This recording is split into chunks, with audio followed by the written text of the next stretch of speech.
Islam, salat menghadap kiblat. Cakep. Jamaah haji wukuf di padang Arafah. Cakep. Yang jawab salamnya semangat, saya doakan rezekinya makin lancar dan barokah. Amin. Assalamualaikum warahmatullahi wabarakatuh. Waalaikumsalam warahmatullahi wabarakatuh. Alhamdulillah. Yang jawab salamnya semangat, insya Allah rezekinya makin lancar dan barokah. Amin ya rabbal Alamin. Alhamdulillah, wassalatu wassalamu ala rasulillah Sayyidina wa maulana Muhammad ibn Abdillah. Amma ba'du. Dewan juri yang saya hormati, ustaz-ustazah yang saya kagumi, dan sahabat fasih yang saya cintai. Apa kabar semua yang ada di sini? Baik. Alhamdulillah. Marilah kita bersyukur atas segala nikmat yang telah Allah Subhanahu wa taala berikan kepada kita. Dengan mengucapkan alhamdulillahi rabbil Alamin. atas izin Allah Subhanahu wa taala kita dapat berkumpul di tempat ini untuk saling bersilaturahmi dan mengikuti acara Festival Anak Saleh Indonesia Provinsi Kepulauan Bangka Belitung. Salawat dan salam marilah senantiasa kita sanjungkan kepada Nabi Muhammad sallallahu alaihi wasallam dengan mengucapkan Allahumma salli ala sayyidina Muhammad wa ala ali sayyidina Muhammad. Semoga kita mendapatkan syafaat beliau di yaumil akhir nanti. Amin ya rabbal Alamin. sahabat fasih yang dirahmati Allah. Kita sahabat fasih yang ada di sini dan di seluruh Nusantara adalah generasi muda yang memiliki peran yang sangat penting dalam menjaga keutuhan dan kemajuan bangsa agar negeri ini menjadi negeri yang badatun, thayyibatun, warahmatun. Nah, untuk terus mempertahankan kemerdekaan dan memajukan negeri ini, sangat dibutuhkan peran kita sebagai generasi penerus bangsa. Oleh karena itu, dalam kesempatan yang insya Allah penuh keberkahan ini, izinkan saya menyampaikan ceramah dengan judul Berilmu dan Berkepribadian yang Tangguh Demi Kejayaan Negeri. Sahabat fasih yang dirahmati Allah, sekarang kita masih anak-anak, belum menjadi kepala keluarga, sehingga belum diwajibkan untuk bekerja. Betul? Betul. Kita bukan pula kepala desa yang harus dengan baik mengurus warganya. Dan di dalam Islam, wahyu pertama yang diturunkan kepada Nabi Muhammad SAW bukanlah berjihad fisabilillah, apalagi beribadah ke Baitullah, melainkan perintah membaca yang berarti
di seluruh lini kehidupan berbangsa dan bernegara.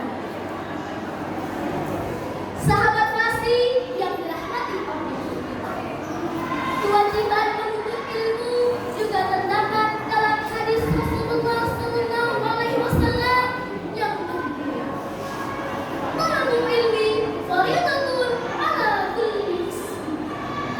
Menuntut ilmu itu wajib atas setiap muslim. Hadis riwayat Ibnu Majah. Oleh karena itu sahabat, yuk kita belajar sungguh-sungguh agar kita memiliki ilmu pengetahuan yang luas. Insya Allah, dengan ilmu pengetahuan yang kita miliki, membuat kita menjadi pribadi yang lebih bermanfaat.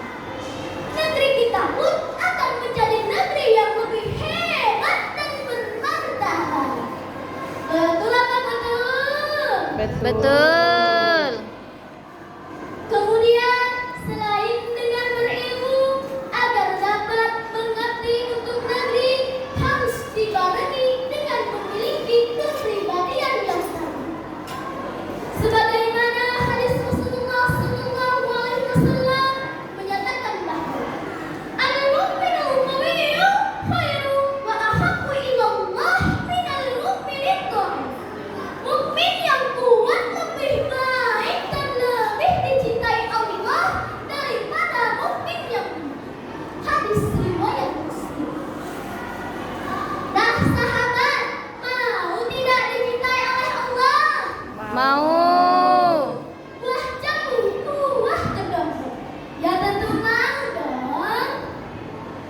Seseorang bisa dikatakan memiliki kepribadian yang tangguh apabila dia kuat imannya, ilmunya, ketakwaannya, dan juga fisiknya. Pribadi yang tangguh itu imannya tidak mudah goyah. Ketika ditimpa musibah, dia mampu bersabar sehingga tidak terjerumus dalam kebaikan. Bahkan berupaya bangkit dan berusaha sebaik mungkin untuk memperbaiki keadaan. Allah Subhanahu wa taala berfirman dalam surah Ar-Ra'd ayat 11. A'udzu billahi minasy syaithanir rajim. Bismillahirrahmanirrahim. Inna Allaha la yughayyiru ma biqaumin hatta yughayyiru ma bi anfusihim. Shadaqallahul azim. Sesungguhnya Allah tidak mengubah keadaan sesuatu kaum sehingga mereka mengubah keadaan yang ada pada diri mereka sendiri. Quran surah Ar-Ra'd ayat 11. Ayat ini sering digunakan sebagai ayat motivasi bahwa Allah Subhanahu wa taala tidak merubah nasib seseorang menjadi lebih baik kecuali dengan usaha dan jerih payahnya sendiri. Oleh karena itu, kita harus menjadi pribadi yang tangguh, pantang menyerah, dan terus berjuang menjadi lebih baik. Coba kita bayangkan bagaimana negeri ini akan bisa semakin maju dan bermartabat jika masyarakatnya lemah harapan hidup, akhlaknya buruk, fisiknya mudah ambruk, dan diperparah lagi dengan ilmu dan imannya yang rapuh bagaikan kenyataan. Jika demikian, tentu negeri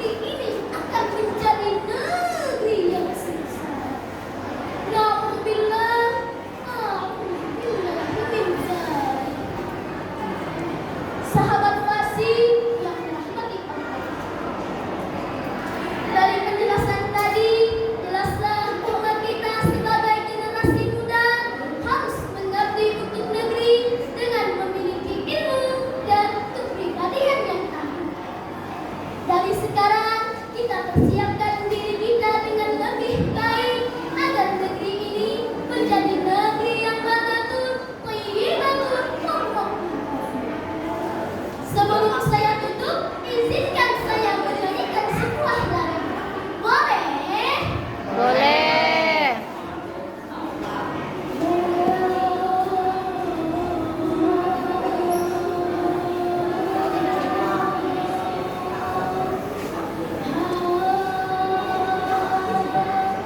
Marilah teman, mari kita belajar untuk masa depan kita. Bangkitlah kawan, gapailah masa depan untuk jadi anak berguna. Janganlah kau lupa untuk selalu berdoa, memohon kepadanya agar diberi ilmu yang berkah. Mari teman, marilah bersungguh dalam belajar, hormati guru, taatilah mereka. Semangatlah hai kawan, jangan malas-malasan, karena penyesalan datang di akhirnya. Demikianlah yang dapat saya sampaikan. Semoga bermanfaat bagi kita semua dan diridhai oleh Allah Subhanahu wa Ta'ala. Amin ya rabbal Alamin. Jika tetap